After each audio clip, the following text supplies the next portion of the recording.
Hey everyone, this is the LMT MWS. It's been out now for came out in about 2009, 2010.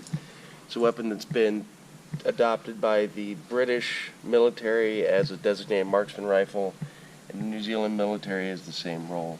The New Zealand military decided to go with the select fire version just in case things got too bad.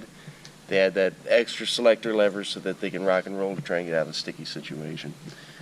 What's cool about this weapon is you got a quick change barrel. You can pop these two pins out with a torque wrench. Yank the barrel out, you change it. This has a 16-inch barrel on it. They make them down to 13-inch, up to 20-inch, and either chrome lined or all stainless for like the 20-inch heavy-duty 5R barrel marksman model. Right out the gate, the couple things I had done to this is it has the LaRue SPRE mount. It's an older one, but I've had this rifle for a while. This is the Triticon AccuPoint 1 to 4 by 24. I don't know if you can see in there, but it's a German post type reticle with it's got tritium illumination, as well as, if you look on the top, it's got fiber optic, which is cool. Cool feature about the optic, if it's middle of the day and it's just too bright out there, you can cover that up and make it a little more easy to look at. So I've loved the optic for close in to relatively far, 400 or 500 yards on hog-sized targets and anything else. It runs like a top. It's been a great optic. So a couple things I've done to it. I've got the anti-walk pins from K&S because I was having the pins move around a bit. Not necessary, but a little more peace of mind there. Geisley Super 3-gun trigger in it. I've got a Phantom muzzle brake on here. I don't remember the make of the bipod, but it's on a LaRue mount. And a couple nice things about this rifle. You got a monolithic rail, so you don't have to worry about it. Like I said, barrel bolts right into it. And it's heavy. It's a very, very heavy rifle. I think this thing with completely naked is 9.5 pounds. It's got a heavy buffer on it. The buffer tube on this is actually a little longer than most AR10 pattern rifles. That's one of the proprietary things they did. Some of the things they did, and gunfighter charging handle, I forgot, BCM gunfighter with a large tab. So it just comes apart like any other AR. It's got a nickel plated bolt. As you can see, it's been shot lately, but you palm it and all of a sudden the thing's relatively clean again. Takedown on the bolt's made easy. It actually has a captive pin, unlike a lot of the AR pattern rifles. All you do is yank that out, and then everything else just comes apart like a standard AR. I'm not going to do the whole thing, but if you're watching this video, you probably know the rest. But a little thing for ease of not losing parts is always a good thing.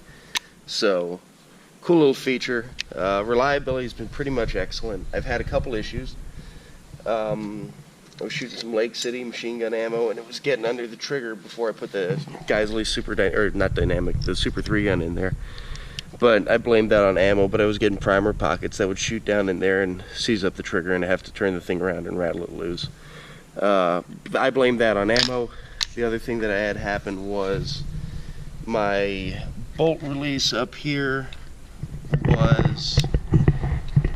got a little stuck, because if you look where the detent was, there's an extra piece of machining done on there for some reason, and they left a sliver of aluminum from the lower receiver, and after slapping on this enough, it went over the detent, so the bolt release was just kind of flopping around. As you can see, I solved that. They said they'd take care of it at the factory, but I don't like sending crap back, so I just did it myself.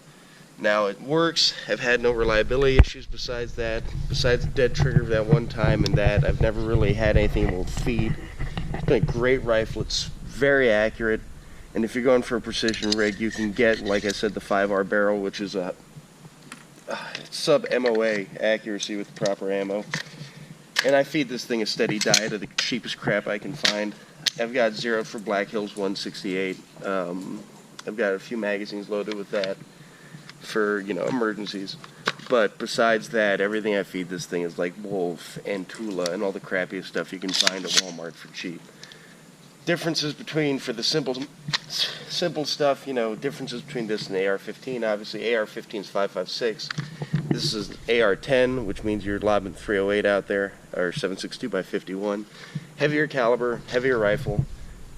It's pretty, if you look at the gas port on this, it's pretty overgassed, so... Not adjustable? No, not adjustable in the factory configuration, but it's an overgassed gun, so you'd think recoil would be bad, but it's heavy enough to where it's not. That's one of the reasons I threw the brake on it up here, is because with that brake, you're not getting anything. It's a very easy rifle to shoot, and even with the super dynamic 3-gun, where you can let it, or super, I keep calling it that, a super 3-gun trigger in it, which is really easy to get away with. It's really easy to let the gun get away on you. It's super easy to shoot, especially on a bipod. Trying to shoot it offhand, obviously it's a little heavy, but that's alright. Overall, like I said, I've had a few issues here and there, but is it still my go-to rifle? Yes. It's my favorite rifle I own. So, can you think anything else you'd like answered? MSRP?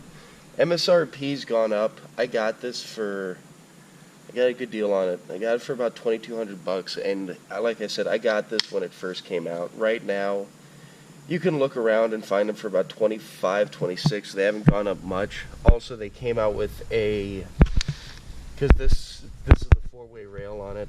It's a quad rail, and they make a model now that's slick side. So you just have a top rail, and it's tapped so that if you want to put extra rail pieces on there, you can, but it's a little easier to hold. If I had it do over again, I probably would have gone that route, because as you can see, I've got a bipod and an optic. Like, I'm not running that much on there. In the past, when I was trying to be, operating operationally, I did have I just had TLR1 HL on here for a weapons light, and I had a Blue Force Gear 2-point sling. So, have I run it with extra stuff on there? Yeah. And it's, I don't make the best money in the world, contrary to what this thing looks like. So I kind of have to go back and forth and take gear off of here and put it on there. But right now, as it stands, this thing with a few 25-round PMags, even though this one's downloaded to 20, it's just a great platform. You can get them now for about $2,600, beating around the bush answering the question. They're about $2,600 now. You think that's expensive? It is. I'm not going to dock anybody for not being able to afford that. But if you're talking about one rifle, you save a couple, skip on beer for a year, or wait for tax return season, because anyone can afford one good gun, and this thing comes super highly recommended. It beat out Knight's Armament. It beat out LWRC's Reaper Abortion. It beat out a lot of other stuff, and I can say that because my old man has a Reaper and it's an okay rifle, but that's personal why I have an issue with them. This gun beat out a lot of good companies in the sniper trials, and in England and New Zealand, and they're not having any issues with them. They absolutely love them. So buy one good gun, put one good optic on it, don't skimp, and if that's all you have, guess what? You're doing better than most people. So that's about it. It's another black rifle. There's a million of them on the market now, but this one is mine. So on a scale of 1 to Donald Trump riding a bald eagle, how free does this make you feel? This is a solid 9.5. All right. A little bit more American machining, where I hadn't had that lower issue with the bolt release. If that had just been from the factory taken care of, and like I said, early production gun, I'm not going to fault them for it, but that would have been a solid 10. That's been my one issue with it. So she's a good girl. I like this one a lot. Here we go. As always, if you made it this far in the video, you are the absolute best. I hope that you enjoyed it. It was an absolute blast making it for you. If you did enjoy it, do me a favor, hit that subscribe button right in the middle of your screen. I've also put 2 videos here that I think you might like. Throw me a thumbs up, and as always, thank you so much for watching.